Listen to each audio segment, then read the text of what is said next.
सौभाग्यशाली गुरुमुखों, श्री प्रयाग धाम से दिव्य सत्संग भवन से पूज्य महात्मा जी का दिव्य सत्संग। तो आइए हम सब गुरुमुख जन प्रेम पूर्वक बैठकर इस दिव्य सत्संग का लाभ प्राप्त करें। बोल जयकारा बोल मेरे श्री गुरु महाराज की जय। इसी प्रकार अपने मन चित्त की समस्त वृत्तियों को एकाग्र रखते हुए सन्मुख विराजमान श्री श्री 108 श्री हजूर सदगुरुदेव जी महाराज जी के पावन स्वरूप का दर्शन ध्यान अपने हृदय मंदिर में स्थापित करते हुए अपनी मुख वाणी को पवित्र बनाने के लिए प्रेम सहित मिलकर बोलो जयकारा बोल मेरे श्री गुरु महाराज की जय। गुरुमुख प्रेमियों, ये हमारे जीवन का महान सौभाग्य है जो इस समय हम समय के संत सद्गुरु पूर्ण महापुरुषों की चरण शरण में आकर उनके पावन श्री दर्शन करते हुए अपने मन में वो सच्ची खुशियां भर रहे हैं जो इस संसार में अन्यत्र कहीं भी प्राप्त नहीं हो सकती हैं। ये निश्चित है कि सुख शांति का ठिकाना एकमात्र संतों सत्पुरुषों की चरण शरण में उनके चरण कमलों में ही हुआ करता है। हमारी जीवात्मा के सच्चे हितकारी भी हमारे सद्गुरु महापुरुष ही हैं। संसार में जितने भी रिश्ते नाते हैं, मित्र संबंधी हैं, वो सब स्वार्थ के मीत हैं।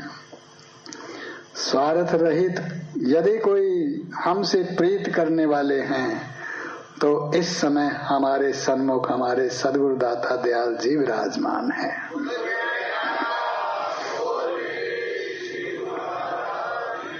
और वास्तव में हमारी जीव आत्मा की जो सच्ची मांग है आंतरिक शांति प्राप्त करने की, उसके दातार भी हमारे सद्गुरुदेव जी महाराज जी हैं। अन्य किसी वस्तु से हमारी जीवात्मा तृप्त हो भी नहीं सकती है।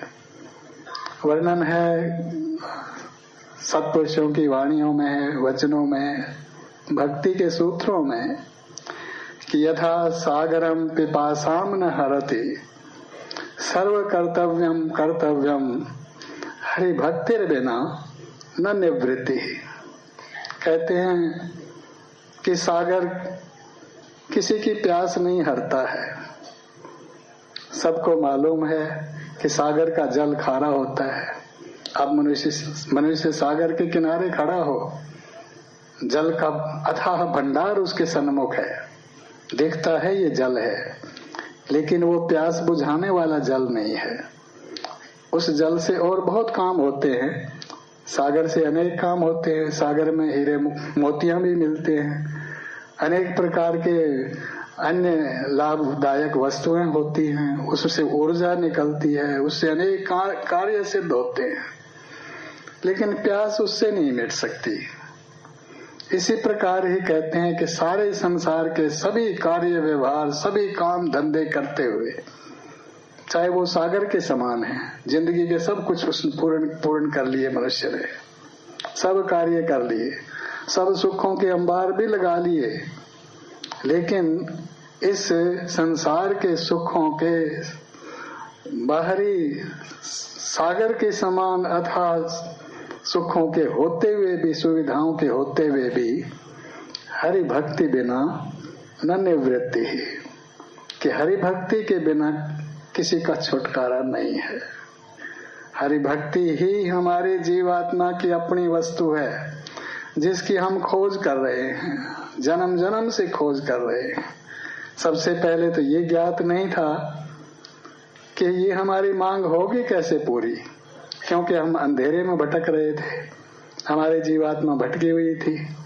अब जैसे ही ये सत्संग की प्राप्ति हुई है कि साध संग में चांदना सकल अंधेरा और सहजो दुर्लभ पाइये सत्संगत में ठौर।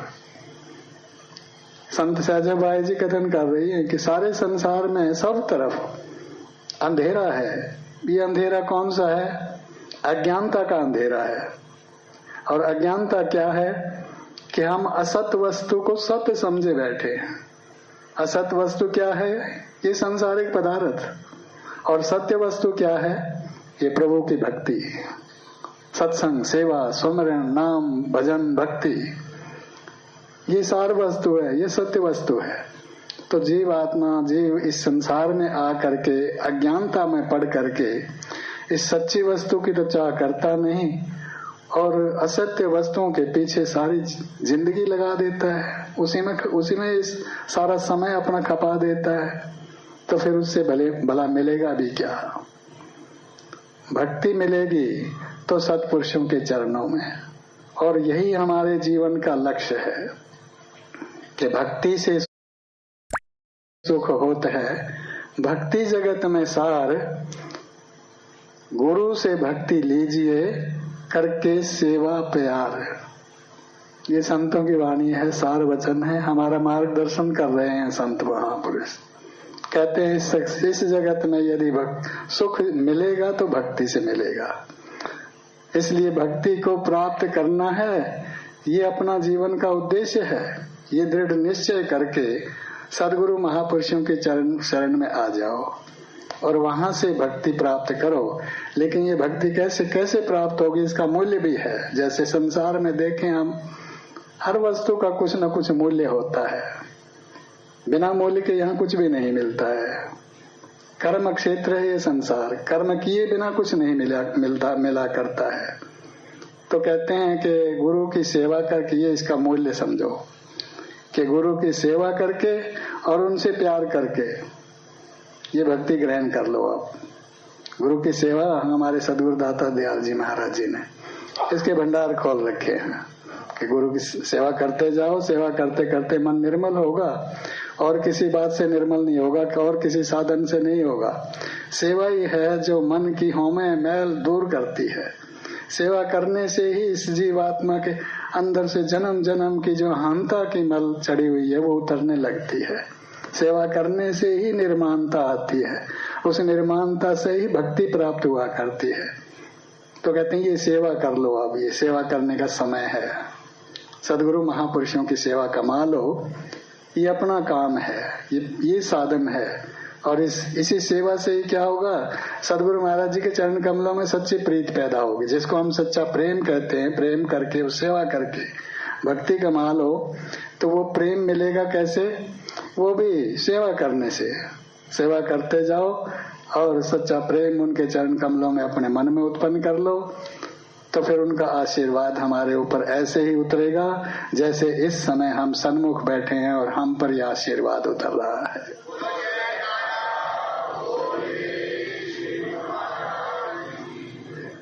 तो गुरुमुखों के लिए ये बहुत महान सौभाग्य का अवसर है। ये कुदरत की ओर से हमारे लिए निर्धारित हुआ है। ये हमारे ऊपर उस परमात्मा की भी कृपा हुई है, इस संसार में संतों महापुरुषों की भी कृपा हुई है जिन्होंने मार्गदर्शन करके हमें यहाँ तक पहुँचा दिया है। तो गुरुमुख जन इस अवसर से पूरा लाभ उठाते हैं। अरे महापुरुष भी दयालु हैं, उनकी दयालुता हम पर उतर रही है। कैसे उतर रही है कि जिसमें हमारा कल्याण है, जिसमें हमारा भला है, जिसमें हमारे जीवात्मा का सुख शांति है पूरी, वो साधन उन्होंने उत्पन्न कर रखे हैं दरबार में।